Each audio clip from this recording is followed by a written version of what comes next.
마태복음 22장 15절부터 22절까지의 말씀입니다. 이에 바리새인들이 가서 어떻게 하면 예수를 말의 올무에 걸리게 할까 상의하고 자기 제자들을 헤롯 당원들과 함께 예수께 보내어 말하되 선생님이여 우리가 아노니 당신은 참되시고 진리로 하나님의 도를 가르치시며 아무도 꺼리는 일이 없으시니 이는 사람을 외모로 보지 아니하심이니이다. 그러면 당신의 생각에는 어떠한지 우리에게 이르소서. 가이사에게 세금을 바치는 것이 옳으니이까 옳지 아니하니이까 하니 예수께서 그들의 악함을 아시고 이르시되 외식하는 자들아 어찌하여 나를 시험하느냐. 세금 낼 돈을 내게 보이라 하시니 데나리온 하나를 가져왔거늘 예수께서 말씀하시되 이 형상과 이 글이 누구의 것이냐. 이르되 가이사의 것이니이다. 이에 이르시되 그런즉 가이사의 것은 가이사에게 하나님의 것은 하나님께 바치라 하시니 그들이 이 말씀을 듣고 놀랍게 여겨 예수를 떠나가니라. 아멘. 샬롬. 3월 11일 목요일 새벽 말씀 큐티 시간에 오신 여러분을 환영합니다. 오늘 주신 말씀 가운데 함께 은혜 나누기 원합니다. 바리새인들은 예수님의 책망에도 그들의 모습을 회개치 아니하고 호시탐탐 예수님을 잡기 위해 기회를 엿보았습니다. 사람의 마음이 완악하여지면 진리를 외면하기 마련입니다. 자신들의 앞길을 막아서는 이들이라고 판단될 경우 모두 공격의 대상으로 여겨 세상의 온갖 수단과 방법으로 해하려고 합니다. 바리새인들이 이와 같았습니다. 그들은 악한 목적을 이루기 위해 평소 원수처럼 여겼던 헤롯 당과 연합하여 예수님을 올무에 빠뜨리려고 했습니다. 원래 바리새인은 구별된 자들이란 뜻으로 유대 사회에서 신앙적으로 존경받는 집단이었습니다. 그들은 율법을 엄격하게 지켜 경건한 삶의 방식을 철저히 유지하려고 했기 때문에 유대인들의 전적인 신뢰를 받았습니다. 반면 헤롯 당은 당시 유대를 다스리는 로마의 대리 통치자인 헤롯 왕의 정책을 지지하는 신로마 세력으로 주로 세리의 임무를 담당하여 세금을 징수하였습니다. 바리새인과 유대인의 입장에서 보았을 때 헤롯 당은 민족을 배반하고 권력의 편에 서서 희생하는 이들이었습니다. 이들은 절대 함께할 수 없는 관계였지만 예수님을 공격하는 일에는 모두가 한 마음이 되었습니다. 자신들의 유익이 되는 일이라면 악한 일이라도 개의치 아니하고 서로 한 마음이 되는 것은 비난을 받아 마땅한 것입니다.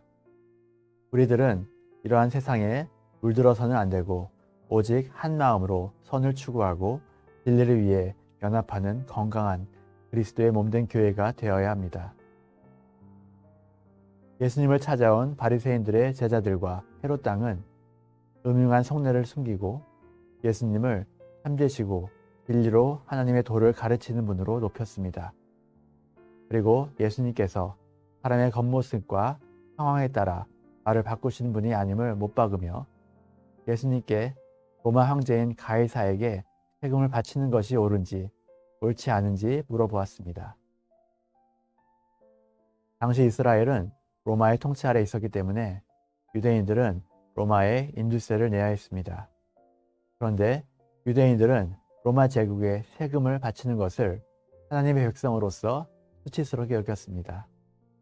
이것은 이스라엘 백성들과 로마 사이에서 상당한 마찰을 빚었던 예민한 문제였습니다.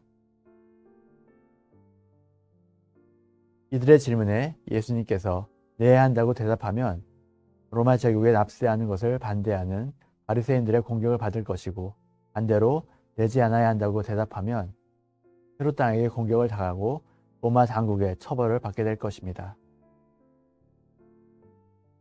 예수님께서는 그들에게 한 데나리온을 가져오게 하여 동전에 새겨진 이 형상과 이 글이 누구의 것이냐고 물었습니다.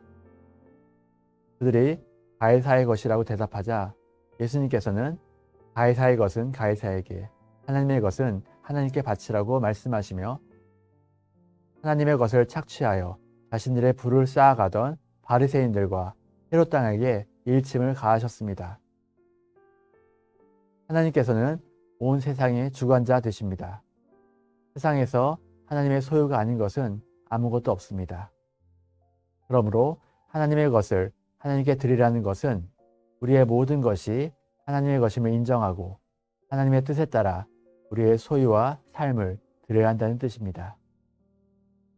우리의 재물, 시간, 건강, 생명까지도 하나님께서 우리에게 맡겨주신 것임을 기억하여 이 모든 것들을 하나님의 뜻대로 드릴 수 있는 충성스러운 백성이 되시기 바랍니다. 말씀을 맺겠습니다. 이스라엘 역사 속에서 바리새인들은 끊임없이 예수님을 넘어뜨리기 위해 교묘한 방법으로 올무를 놓았습니다.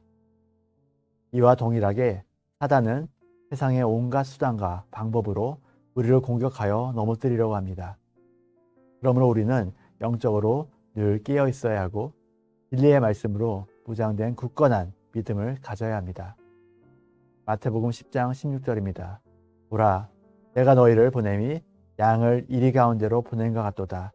그러므로 너희는 뱀과 같이 지혜롭고 비둘기같이 순결하라. 예수님께서는 지혜롭고 순결하신 분이셨습니다. 예수님께서는 이를 위해 늘 하나님께 기도하시고 말씀과 함께 하셨습니다. 하나님께 기도하면 세상 권세를 이길 지혜를 주십니다. 그리고 하나님의 말씀을 지켜 행하면 거짓 없이 선하고 의로운 일꾼이 되게 하십니다. 우리 모두 이러한 성도가 되고 교회가 되어 하나님의 나라를 이루어가는 축복의 통로가 되시길 간절히 소원합니다. 오늘의 적용입니다. 예수님께서 걸어가신 길을 묵상할 수 있도록 요한복음을 통독해 보시기 바랍니다. 기도하시겠습니다. 하나님 아버지 감사합니다. 죄인이었던 저희들을 하나님의 자녀로 택하여 주사 의인으로 삼아주셔서 감사합니다. 사단이 우는 사자와 같이 삼킬 자를 찾고 있는 이 시대 속에서 예수님의 발자취를 따라 살아감으로 승리하는 삶을 살아드리는 저희가 되게 하여 주시옵소서. 모든 말씀 우리 주 예수 그리스도 이름으로 기도드립니다. 아멘.